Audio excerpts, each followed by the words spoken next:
are going to keep all comments to 2 minutes today. And I have a list of some people that signed up. If you didn't get a chance to sign up, you'll still get to provide comment, but I'm going to start with the list here first. So Natalie Easter, and make sure you please come to the podium. We need to keep a good, clear record when we have public comments. So any comments from the background or anywhere else don't come into that record, and so it's not very helpful at the end of the day. Thank you. Hey, good morning, Madam Chair. How are you today? Awesome to hear. Before I begin, I would like to respectfully ask that the timer be turned off. As a sign of respect toward us in the same way that you deserve the respect in your position you carry. Many of my friends, colleagues, managers, and cardroom owners, along with union members and non-union members alike, are in this room behind me today, just to be heard. In 1997, Washington State passed legislation to authorize house bank card rooms with a clear goal of creating jobs, generating tax revenue, and fostering state-regulated competition in the gaming industry. This was a deliberate move, a commitment to controlled local economical development, but since 2002, the opposite has occurred. Washington has been dramatically declined in card rooms, over 100 operational rooms to fewer than 40 today. Thousands of living wage jobs have disappeared. Communities that once benefited from the businesses that have critical economical contribution and locally owned small businesses have been pushed to the brink.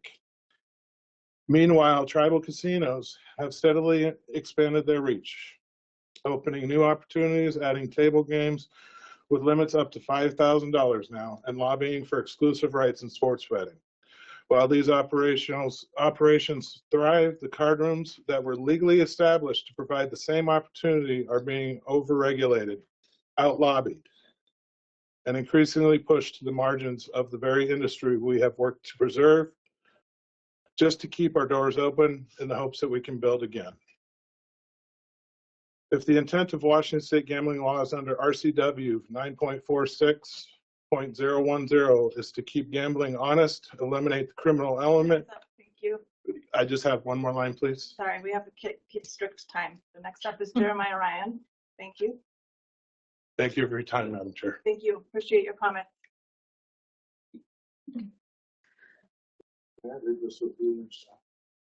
Good morning. Thank you for having me back. My name is Jeremiah Ryan. I work at All Star Lanes Casino, Silverdale, Washington. Since last month's meeting, I've had a lot of time to reflect on Washington State's self-exclusion program. Most of the problems have already been raised, and rather than repeat what everyone else has said, I want to take a different approach. There have been a lot of great points made with reason and logic, and I strongly urge you to listen to all of them, including mine. Number one, accountability and liability. If someone self-excluded a few years ago and relapses at a tribal casino, because the state doesn't offer a real protection, who's accountable? Is the state comfortable with a system that creates legal and moral gray zones but offers no safety net? This opens the door to future scrutiny, litigation, or worse, and by worse I mean public scandal, media exposure, civil rights challenges, or even legislative intervention. The system has consequences, and eventually someone's going to demand answers. 2, structural hypocrisy. It's hard to justify a system that claims moral high ground by restricting access and then allowing full access right across the street. Either you're serious about responsible gambling or you're not. You can't enforce self-exclusion in one venue and ignore it in another and pretend it's not happening. The start of a real solution, scrap the SE program entirely. Maverick has one, tribes have theirs as well. Use the savings to hire licensed psychologist who can actually assess whether addiction is involved. If it's not addiction, that person should be free to return to any place they want to gamble. If it is, then at least they'll be met with real clinical support. Not a permanent ban, not red tape, no shame, just help. And finally, legacy and opportunity. You guys have a once-in-a-lifetime opportunity to do something bold and necessary. Gambling will be eventually legalized fully, just like marijuana was. And if we're being honest, let's take a look at it. We legalized cannabis, something that was demonized for decades as dangerous, criminal, and immoral. Yet today it's regulated, taxed, Sorry, and that's your time. Appreciate your comments. okay, Thank you very much. thank you. All right, next we have Carter Heel. Thank you, Commissioners, for the opportunity to speak today. My name is Carter. I'm a 27-year-old proud Washingtonian. I was here at the last meeting, and I was here advocating for the fair treatment of house-paying card rooms. Unfortunately, it seems our concerns have fallen on deaf ears within this commission. I must express my concern that potential conflicts of interest may be influencing the actions of Commissioners Ibsen and Charles, calling into question whether personal or political gain is being prioritized over their regulatory responsibilities. Commissioner Ibsen, currently a candidate for Tacoma mayor, has accepted campaign contributions from tribal interest entities that directly compete with house-paying card rooms he is charged with regulating. This raises serious questions about impartiality and fairness. Meanwhile, Commissioner Charles claims to care about the jobs and livelihoods of card room employees, yet consistently votes against every petition aimed at allowing house-paying card rooms to grow, always siding instead with tribal competitors. A recent example highlights this contradiction clearly. During the last meeting, Commissioner Ibsen moved to deny a petition to change the self-exclusion rules for house-paying card rooms. He claimed the change was inconsistent with the intent of the program. However, we all know that individuals of the self-exclusion list are still allowed to gamble at tribal casinos. This inconsistency reveals the current policy disproportionately harms house-paying card rooms while giving a competitive advantage to tribal casinos. Commissioner Charles then promptly seconded the motion, despite the fact that the reasoning behind it was flawed and illogical. If Commissioners Charles and Commissioner Ibsen truly cared about player safety and the well-being of cardroom employees, they would have supported measures like centralized surveillance, something that has been shown repeatedly to improve safety for both patrons and staff. Denying these changes not only defies logic, but actively harms our local businesses, our workers, and our players, all while benefiting competing tribal casinos. The role of the commission is to ensure fair regulation and foster safe environments in all gaming establishments. So why then do Commissioners Ibsen and Charles constantly oppose reforms that would streamline safety and support the cardroom industry? What other explanation is there beyond personal or political interest? That's your time. Are they placing tribal contributions above their duty to serve the public? Thank you. Stop. Thank you. You have a problem with our commissioners? Take that to the governor's office via your boss. We will not sit here and allow our commissioners to be disrespected in a meeting. No disrespect. Next commenter is Amber Yanez. Apologize if I pronounced that incorrectly.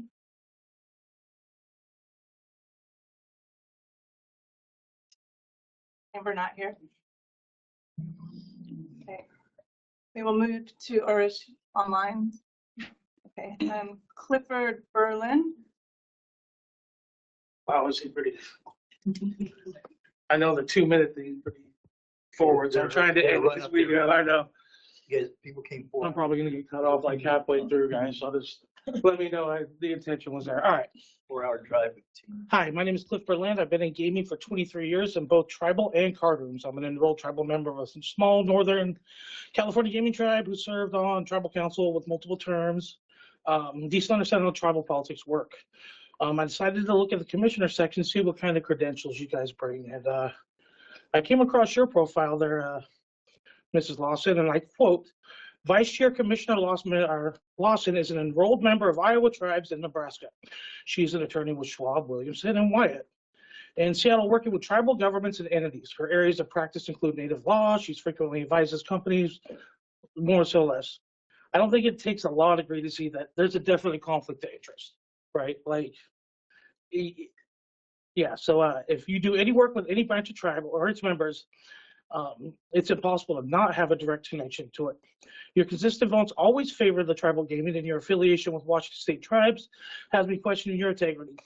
If you're truly neutral about card systems, about card rooms, then you seem like completely clueless about gaming, or you seriously don't care about card rooms and the 1,000 employee the votes affect.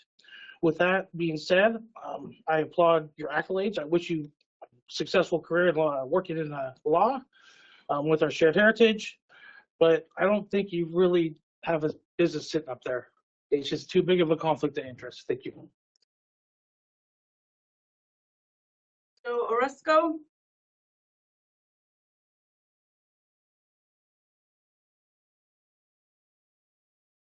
Sure. your time. My testimonial here isn't no political jargon or anything like that. Mine is a personal connection with the card room. Basically, being a first generation, coming from a first generation family, there wasn't a lot of opportunity.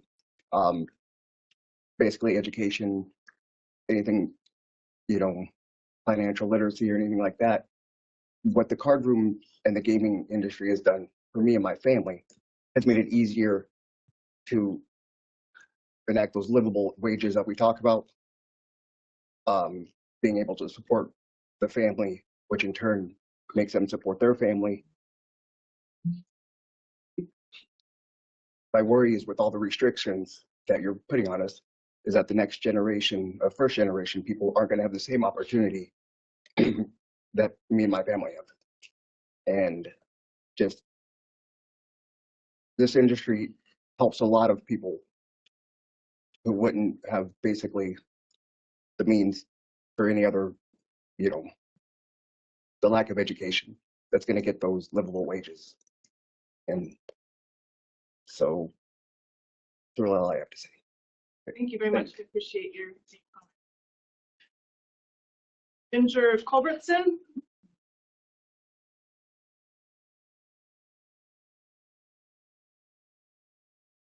Hi, I'm Ginger. Thank you for allowing me the opportunity to speak today. We drive from Yakima, which is over 3 hours away each way, to come over here and be able to talk to you about this because it's important to us, because it affects our families and our homes. And sometimes we seem a little bit irate, but we're scared. That's what this is. You see fear and a concern for our jobs. So we've had to close 7 different casinos. Our casinos average 110 employees at each one and their families. So we picture that being ourselves. So then we get scared and it seems as anger. When it's really not meant as anger, it's fear. We're scared for our jobs. In the little town that I live in, Yakima, there were 4 casinos. I've been in the casino industry for over 27 years. Okay, so this is my life. The place that I work at, I've been at for over 22. It's my home. I've watched the people there grow up. So they do matter to me. And whether or not they're able to feed their families, that matters to me. So it's important. That's what we're trying to get across. So the 7 casinos we've closed, but there were 110 if you go back to 2005, and there's only 35 of them left. So it's not just one person or one casino, it's 2/3 of them are gone. So that's a lot of people that don't have a job. And the scary part, like in Yakima, there were 4, there's now 2, that's half. If ours closes, there's only one other place. Well, we have 120 employees. We're not all gonna have jobs, right? So then we have to find a different way to replace our income. So that's why we're scared. It's a legitimate reason and it's not meant negatively, but we're just trying to be able to compete. And the only analogy that I have that's going to sound incredibly stupid probably is that, can I just say one last thing? Really sorry, I do understand your concerns. I appreciate your comment. Roy Godfrey. Morning. Hello. I want to thank the commissioners for your time and hearing me today. I've been in the casino business for over a decade, and I've seen tribal casinos flourish and non-tribal casinos rooms diminish. This isn't for a lack of trying. It is true some tribal casinos offer self-exclusion programs, but they certainly do not have state-regulated self-exclusion rules. I think it's safe to say that many tribal casinos perhaps adapt or modify their gaming policies to help individuals that might have a gambling problem, and I think that's great. But card rooms do not have that option because of the state requirements. Tribal casinos have no mandate. I think promoting responsible gaming is important for all casinos. However, I believe it should be fair across the board. With well over 20 tribal casinos in Washington state, self-exclusion the way it is now is not effective. And anyone in the business from tribal to non-tribal knows this to be true. When state regulations don't line up with tribal regulations, it is the card rooms that are at a disadvantage and tribal casinos that benefit. A gambler who is denied access to a casino will go to someplace else, and that place is a tribal casino. Thank you. Right, Brad Nassett? Correct. Is Brad here? He stepped out. Okay. So that's the end of the list. So is there anyone else who would like to make comment that's in the room before I go online? Yes, please come up and state your name for the rest. Okay. Hello, my name is Nathan. I work for Maverick. I have worked for Muckleshoot Tribal. For the first part of this meeting, you guys said you took away that we just didn't understand your oversight on tribal. I would like to say we do understand that. The main one for me is sports gambling. Was like Senator Conway understands that there's ways to go about sports gambling in Washington State that's illegal. I'm just wondering, I would like to have like a 20-minute slide next meeting on why we don't choose to have on-site sports gambling here. Because the only other ways is going to tribal or going to illegal bookies, which would mean that would probably lead to violent crimes for when they rack up a large amount. But on-site gambling legally, where you would have oversight, would make it to where they have to put the money up front to gamble. And that's the main thing. I would love to see the reasons why you guys don't pass legislation for on-site Washington State sports gambling. Okay, That's it. That's great. I've taken a note of that. I can't guarantee it'll be at the next meeting, but I do think that's a very good topic that we should. So I believe there's another person's name on the list to make a public comment. Oh, I'm sorry. Yeah, he's online, so I was just doing in the room first and then going to online. Is there anyone else in the room? Seeing anyone? Okay. I believe that's Eric Person. My eyes are bad, but you.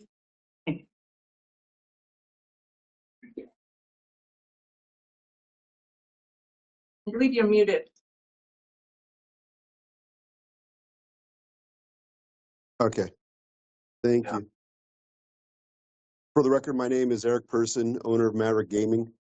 Look, I'm very grateful that even though a business obligation is preventing me from being here today, that so many of our affected team members have come into the room to share their stories, traveled as far away from Yakima to talk to you guys about how they're impacted. And today I want to talk about how the conflicts of interest on this commission are directly resulting in the loss of family wage jobs and critical tax revenue for public services.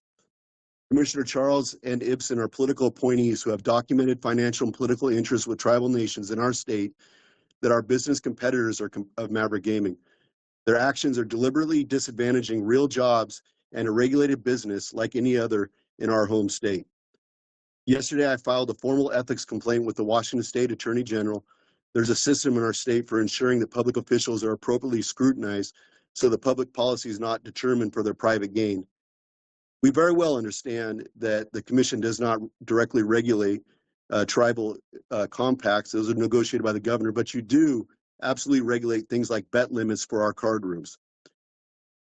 Both commissioners are in violation of RCW 4236, the Appearance of Fairness Doctrine, and RCW 4252-020, which bars public officials from activities incompatible with their public duties. The public officials are appropriately scrutinized so the public policy is not determined for private gain. I'm going to conclude by just saying, look, guys, I really appreciate you coming. This is just the beginning of this journey. The commissioners will be held accountable for their actions. The governor's office has chosen not to have a confirmation in the legislature this year for these very reasons. It's only through our public noise and by raising these issues will fairness come back to card rooms so that our business can thrive, for our family wage jobs can be That's your protected. time, Mr. Persons. Thank you very much. Appreciate your comments. Are there any other online comments? I see someone with a J, but I can't see a last name. Okay, there's no last name. Yeah, hello, this is Jay. I just wanted to Can you comment. please state your full name for the record, please? Thank you. This is Kyle Cannell. I just wanted to comment about how you guys let the first guy go over his time when he was talking about the founding funders and Christianity and all this other stuff. And then people drive from Yakima and you won't give them another 30 seconds. These are the citizens who are paying your bills. And then secondly, the sports betting thing, Nate was correct. Right now, there's a lot of underground sports betting in the state of Washington. And that's because of the laws and the regulations you guys have chosen. If you guys legalized it and brought in the house band card rooms, it would take away the illegal sports betting going on.